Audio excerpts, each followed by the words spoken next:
Dear students, आज की इस वीडियो में हम लोग प्रेजेंट परफेक्ट टेंस के बारे में पढ़ेंगे, उसकी पहचान, उसके रूल्स और विभिन्न प्रकार के वाक्यों को बनाने के बारे में और कैसे बनाया जाता है इसको हम सीखेंगे।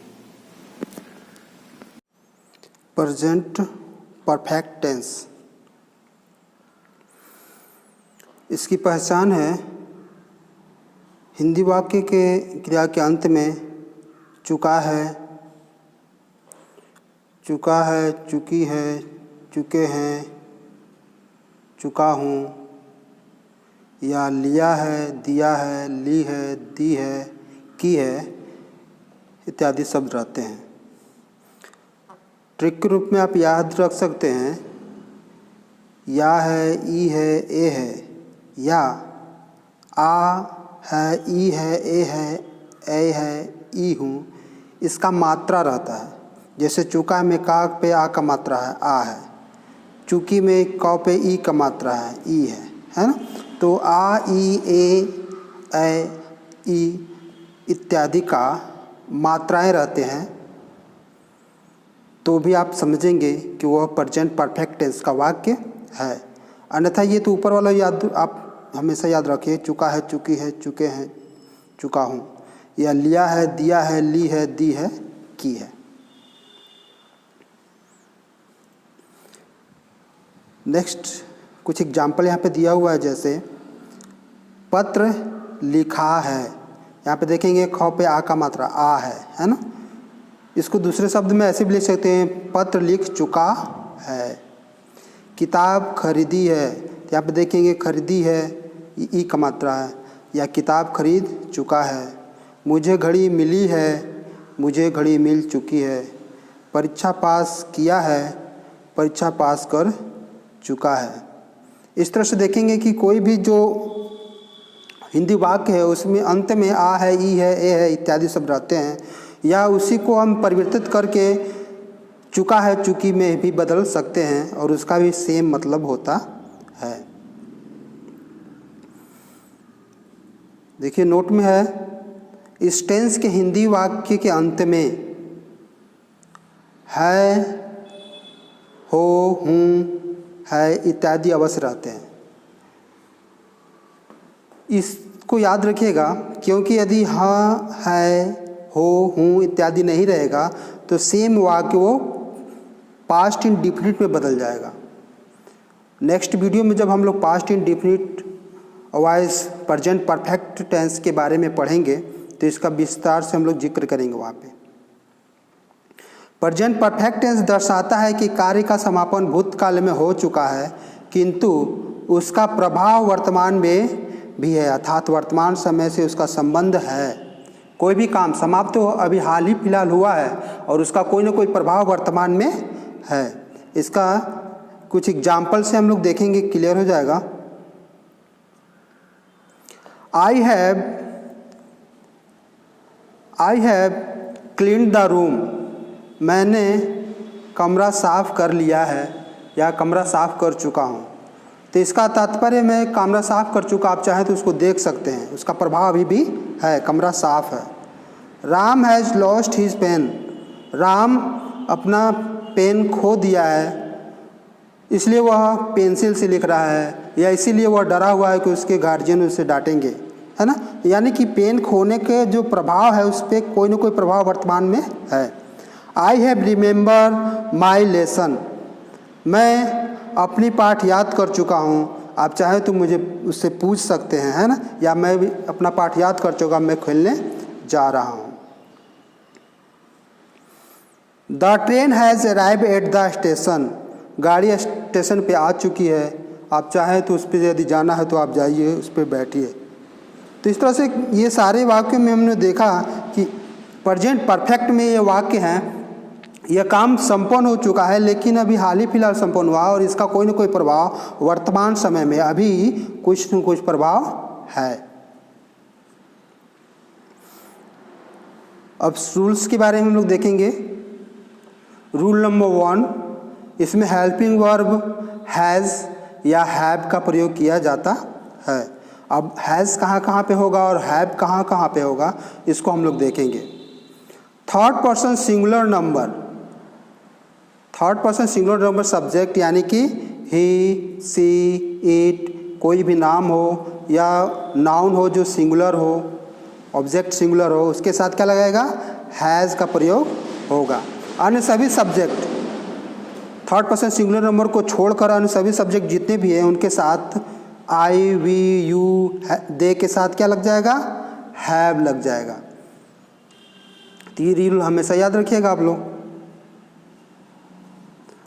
रूल नंबर 3, वर्ब में थर्ड फॉर्म, वर्ब के साथ थर्ड फॉर्म का प्रयोग किया जाता है, V3 का प्रयोग किया जाता है, तीसरे रूप का। नोट, इन 3 टेंस में वर्ब का थर्ड फॉर्म का प्रयोग किया जाता है। किस किस टेंस में, प्रेजेंट परफेक्ट टेंस जिसको हम लोग अभी पढ़ रहे हैं, पास्ट परफेक्ट टेंस में और फ्यूचर परफेक्ट टेंस में, इसको हम लोग आगे के वीडियो में पढ़ेंगे। तो ये 3 टेंस है, कौन कौन, प्रेजेंट परफेक्ट, पास्ट परफेक्ट और फ्यूचर परफेक्ट, मतलब यहाँ पे परफेक्ट लगा हुआ है। इन तीनों टेंस में आने वाले वर्ब के साथ हमेशा वर्ब का तीसरे रूप का प्रयोग किया जाता है। अब एक एक करके हम लोग इसके विभिन्न प्रकार के सेंटेंस को बनाने का अभ्यास करेंगे। अभी तक आप लोगों ने देखा कि इस टेंस का पहचान क्या है और इसमें जो रूल्स हैं उसके बारे में देखा आप लोगों ने। यह अफर्मेटिव सेंटेंस है,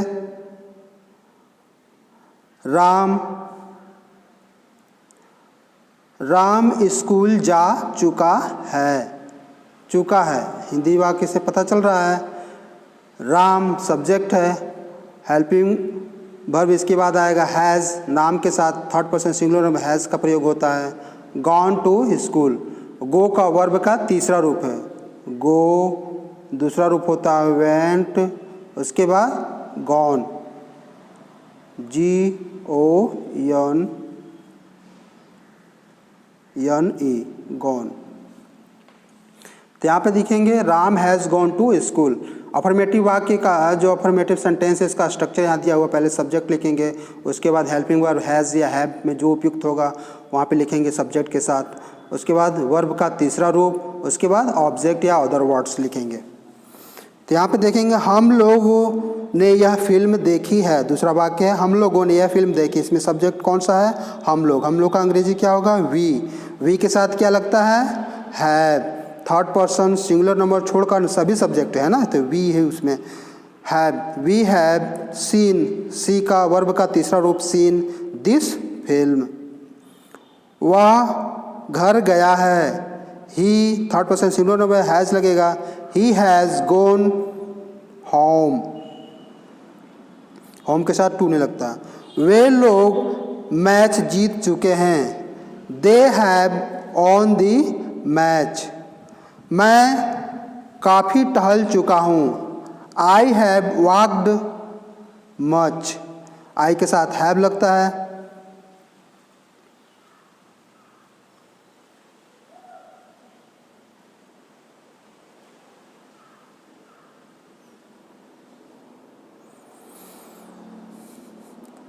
कुछ और एग्जाम्पल है, उसने ताजमहल देखा है ना, आ है, ठीक है, प्रेजेंट परफेक्ट टेंस है। उसने का अंग्रेजी ही के साथ क्या लगेगा, has, he has seen, verb का तीसरा रूप, सी का वर्ब का तीसरा रूप हो गया सीन, द ताजमहल। मैंने खाना खा लिया है, मैंने खा लिया है, आई हैव ईटेन। उन्होंने अपना कार्य समाप्त कर ली है, they have finished their work. Aman पत्र लिख चुका है, Aman has written the letter.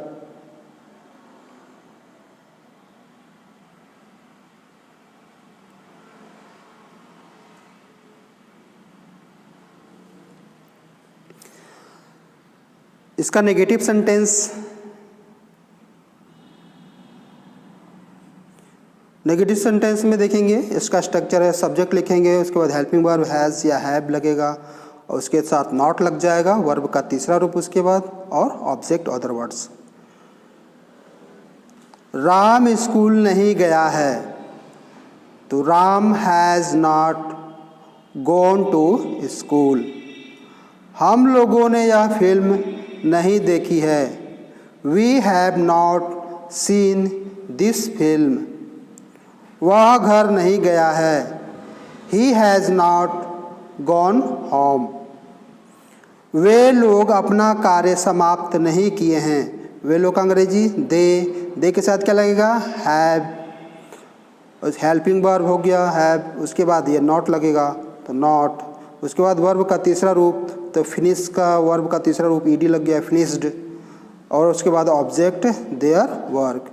वे लोग अपना काम समाप्त नहीं किए हैं, they have not finish their work. कुछ और एग्जाम्पल है।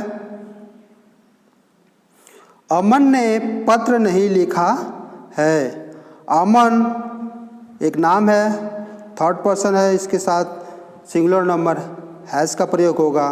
उसके बाद नहीं के लिए नॉट आ गया, उसके बाद लिखना का वर्ब का तीसरा रूप रिटेन हो गया, और ऑब्जेक्ट क्या है, द लेटर, और अभी के लिए क्या आ गया है, एट, YET, एट।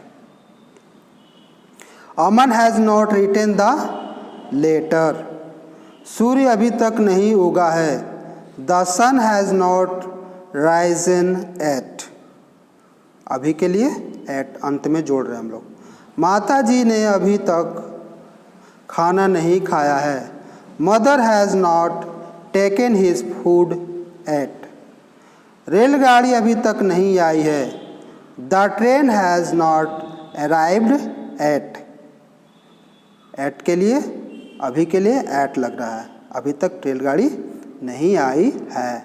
देखेंगे हेल्पिंग पहचानने का आई है, ई है ना। इस वाक्य में या है, यहाँ पे आ है, ठीक है।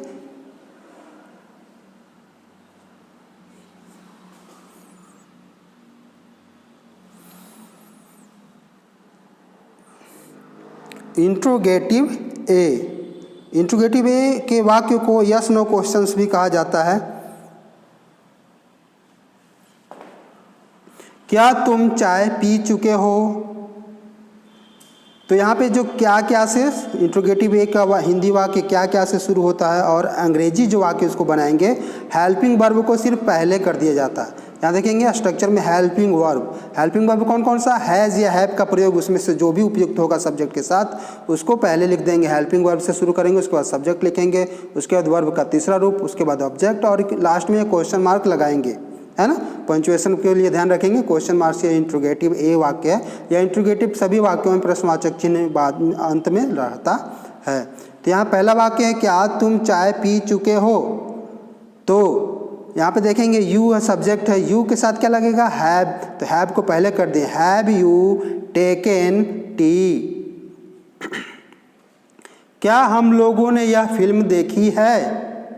तो हम लोगों का अंग्रेजी क्या होता है, वी के साथ क्या लगता है, हैव लगता है वी के साथ। रूल नंबर 2 में आप लोग देखेंगे उसको। तो हैव को आगे कर दिए, इसका अर्थ ही हो गया क्या, have we seen this film? क्या वह घर गया है, हैज़ ही गॉन होम? क्या तुमने कभी कलकत्ता देखी है? तो यहाँ पे सब्जेक्ट कौन है, तुम, यू के साथ क्या लगता है, हैव को आगे कर दिए, हैव यू इवर कभी के लिए सीन कलकत्ता? क्या वे लोग मैच जीत चुके हैं? सब्जेक्ट क्या है, वे लोग। यहाँ पे देखेंगे they have they won the match.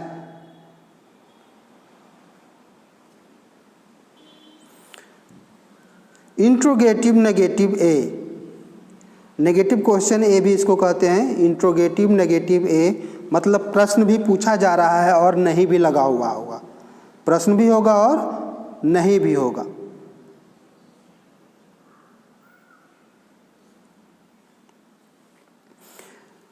जैसे यहाँ पे, क्या तुम चाय नहीं पी है? क्या तुमने चाय, यहाँ पे न तुमने चाय नहीं पी है। तो यहाँ पे देखेंगे क्या से प्रश्न भी पूछा गया है और बीच में नहीं भी है, दोनों वाक्य, यानी कि इंट्रोगेटिव भी है और नेगेटिव सेंटेंस है, यानी कि नेगेटिव क्वेश्चन कहेंगे या इंट्रोगेटिव नेगेटिव ए क्वेश्चन है। क्या तुमने चाय पी है? हैव यू नॉट, क्या तुमने चाय नहीं पी है? Have you not taken T. मतलब इंट्रोगेटिव ए के वाक्यों में यदि नहीं जोड़ देते हैं हिंदी में और उसमें अंग्रेजी में नहीं लगा देते, नॉट लगा देते हैं, तो वही वाक्य इंट्रोगेटिव नेगेटिव ए में चेंज हो जाता है। Have you not taken T. क्या हम लोगों ने यह फिल्म नहीं देखी है? तो इसके पहले यदि हम इसको ए में रहने देते सिर्फ, तो क्या हम लोगों ने यह फिल्म देखी है होता, और इसमें नहीं भी जोड़ दिए तो ये नेगेटिव भी हो गया है ना। तो have you not seen this film, क्या वह घर नहीं गया है? Has he not gone home, क्या वे लोग मैच नहीं जीते हैं? तो यहाँ देखेंगे नहीं भी है, क्या भी लगा हुआ है ना, इसलिए इंट्रोगेटिव प्रश्न भी पूछ रहा है और नेगेटिव भी है। तो have they not on the match, इसी को यदि इंट्रोगेटिव ए में सिर्फ रहने देते तो नॉट हट जाता है ना, ये नोट को यदि हटा देते तो क्या वे लोग मैच जीत चुके हैं, तो have they on the match, सिर्फ नोट यहाँ अंग्रेजी में हट जाता है, ऐसा समझ में। तो यहाँ जब नोट लगाया जाता है ये सब्जेक्ट के बाद लगाया जाता है, ये सब्जेक्ट के बाद नोट लगाया जाता है, ये याद रखिएगा। सिर्फ जब नेगेटिव सिंपल क्वेश्चन उससे होता है हेल्पिंग वर्ब के बाद लगता है, लेकिन यदि इंट्रोगेटिव है और नेगेटिव दोनों एक साथ, मतलब नहीं भी है और प्रश्न भी पूछा गया हो, तो सब्जेक्ट के बाद नॉट का प्रयोग किया जाता है। इंट्रोगेटिव बी,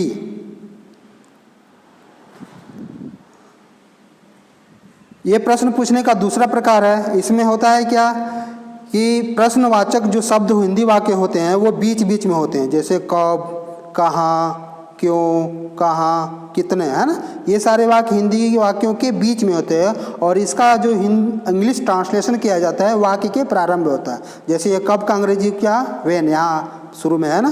कहाँ का जब इसका ट्रांसलेशन करें तो वेयर, है ना।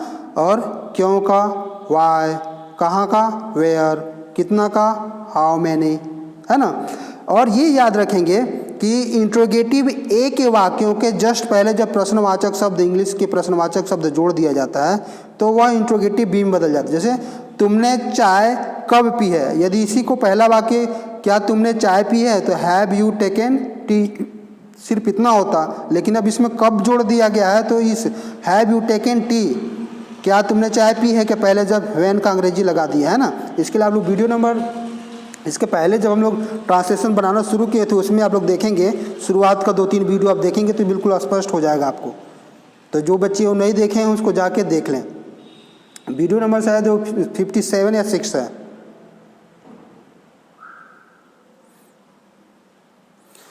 तो देखेंगे तुमने चाय कब पी है, तो कब का इंग्लिश क्या हो गया, when. Have you taken T.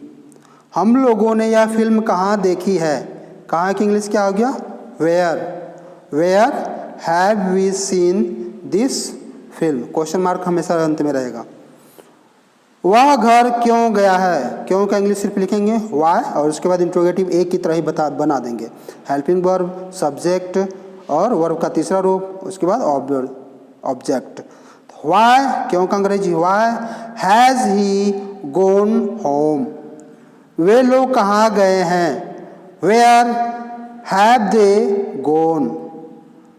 आज यहाँ कितने लड़के आए हैं, how many boys have come here. Interrogative negative B, मतलब प्रश्न भी पूछा गया, इंट्रोगेटिव बी भी है और उसके साथ नहीं भी लगा हुआ है, नॉट भी लगा हुआ है ना। जैसे कि यहाँ के देखेंगे एग्जाम्पल के,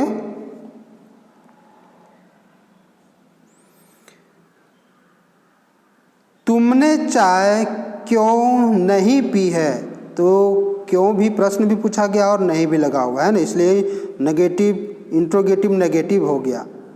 तुमने चाय क्यों नहीं पी है, तो why have you not taken T. यहाँ पे ध्यान देंगे सब्जेक्ट के बाद नॉट लगता है, सब्जेक्ट के बाद। यहाँ सब्जेक्ट कौन है? तुमने। क्या इंग्लिश? यू हो गया, तो यू के बाद नॉट लगेगा। Why have you not taken tea? हम लोगों ने यह फिल्म क्यों नहीं देखी है? तो क्यों नहीं, क्यों का अंग्रेजी why और नहीं का अंग्रेजी नॉट लगाएंगे, लेकिन सब्जेक्ट के बाद। Why have you not seen this film? वह घर क्यों नहीं गया है? Why has he not gone home? वे लोग कहाँ नहीं गए हैं? तो कहाँ का अंग्रेजी where? Where have they not gone?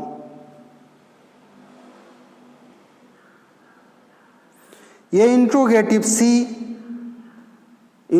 सी के बारे में आप लोग जानते होंगे, इसके पहले कई वीडियो में आप लोगों को जिक्र किया गया है। इंट्रोगेटिव सी के वाक्य ऐसा होता है, इसमें प्रश्न भी पूछा गया है, लेकिन इसका जो स्ट्रक्चर होता है बिल्कुल अफर्मेटिव सेंटेंस की तरह होता है। यानी कि जो हेल्पिंग वर्ब है वह सब्जेक्ट के बाद लगता है। क्वेश्चन वर्ड्स खुद ही में सब्जेक्ट का काम करता है। यह जो क्वेश्चन वर्ड्स होगा यह खुद ही सब्जेक्ट का काम करेगा और इसके बाद हेल्पिंग वर्ब का प्रयोग होगा।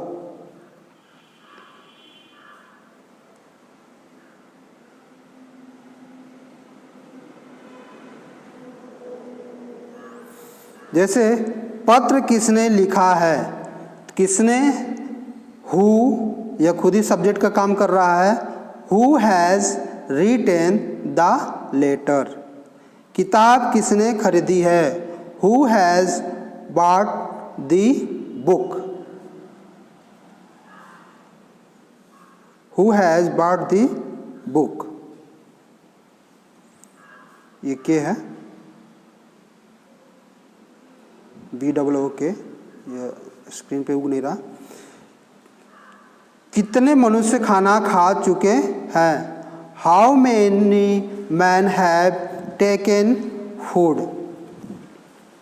आज यहाँ कितने लड़के आए हैं? How many boys have come here today.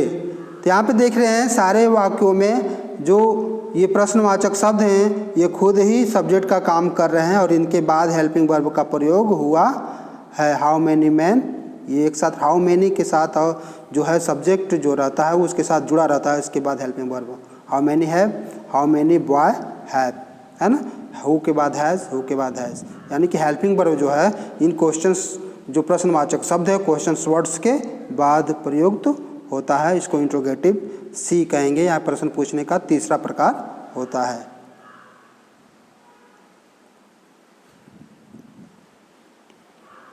Interrogative negative सी मतलब प्रश्न पूछने का तीसरा प्रकार। प्रश्न भी पूछा गया और नहीं भी लगा है और प्रश्नवाचक शब्द जो खुद ही इसमें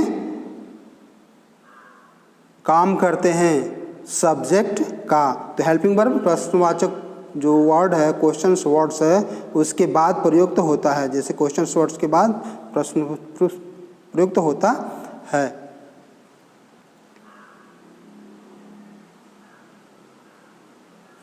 जैसे पहला वाक्य, पत्र किसने नहीं लिखा है? Who has not written the letter. किताब किसने नहीं खरीदी है? Who has not bought the book. तो यहाँ पे हम लोग देख रहे हैं कि हु प्रश्नवाचक शब्द जो है हु खुद ही सब्जेक्ट का काम कर रहा है और इसके जस्ट बाद हेल्पिंग वर्ब का प्रयोग किया जा रहा है। इसलिए इंट्रोगेटिव सी प्रकार का वाक्य हो गया और इसके नॉट भी नहीं नेगेटिव भी है इसलिए इसमें नॉट भी लगा हुआ है। कितने मनुष्य खाना नहीं खाए हैं? How many boys have not taken T. How many के साथ जो सब्जेक्ट है उसके साथ जस्ट जुड़ा रहता है, ये एक साथ लिखा जाता है। हाउ मैनी मैन, है ना। हाउ मैनी के साथ सब्जेक्ट जुड़ा रहता है उसके बाद हेल्पिंग वर्ब आता है। आज यहाँ कितने लड़के नहीं आए हैं? How many boys, how many boys और इसके बाद यहाँ पे नॉट लिख लेंगे, ये misprint. How many boys have not come here today. आज यहाँ कितने लड़के नहीं आए हैं? आज हम लोगों ने प्रेजेंट परफेक्ट टेंस के बारे में पढ़ा। इस वीडियो को आप लोग बार बार देखिए और यदि मन में कोई शंका कहीं पे समझ में नहीं आ रहा हो तो आप डायरेक्ट कमेंट बॉक्स में जा कर के पूछ सकते हैं या व्हाट्सएप नंबर पे हमारा जो है उससे संपर्क कर सकते हैं। जो लोग पुराने वीडियो नहीं देखे हैं, मतलब जब 10 हम लोग शुरू किए थे 51, 52, 53, उन वीडियो को देखिए। वहाँ से वीडियो नंबर 54, 56 जो देखेंगे उसमें टेंस कितने प्रकार के होते हैं स्पष्ट रूप से समझाया गया है। उसको देखने के बाद इस वीडियो को देखिए, बिल्कुल स्पष्ट हो जाएगा। और इसको अपने नोटबुक पे नोट बनाइए और याद करने का प्रयास कीजिए। और कुछ जो भी किताब आपके पास अवेलेबल है उससे आप लोग प्रैक्टिस करने का प्रयास कीजिए।